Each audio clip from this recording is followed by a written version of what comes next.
We've all seen the Titanic, right? Which means we can all agree there was definitely enough room for both of them on this float. What I'm about to share in this video may actually shock you, because yes, we know the Titanic sank, but do we know why? You see, some researchers have started to speculate that the Titanic, it didn't sink by accident, and in fact, it was sunk on purpose. And the mastermind behind it, banking mogul JP Morgan. You see, the theory suggests that Morgan, the most powerful financier of his time, deliberately orchestrated the disaster for financial gain. And this is where it gets crazy. You see, the Titanic had nearly an identical sister ship called the Olympic. And a year before the Titanic set sail, the Olympic was involved in a serious collision, and here it was badly damaged and declared unsuitable for the sea. This is where the plan kicks in. You rename the damaged Olympic to the Titanic, you send it out to sea and accidentally sink it, and then you receive a massive insurance payout. Far-fetched? Not quite. You see, JP Morgan was the power behind the White Star Line, and at the time he was trying to consolidate and gain control of the US financial system through the creation of the Federal Reserve. But three other individuals who opposed this the most, they were on board the Titanic. Benjamin, Isidore and John unfortunately never survived. But here's where it gets sticky. You see, JP Morgan had a first-class ticket to board this, but he cancelled last minute. And when researchers looked into this in 1985, they found something shocking.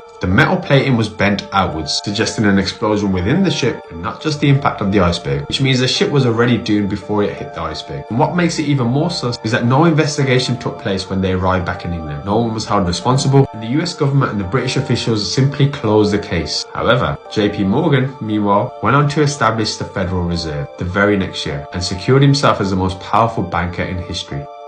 He controlled the White Star Line, he cancelled his trip at the last minute, and three of his biggest rivals died on board. Coincidence? I'll let you decide.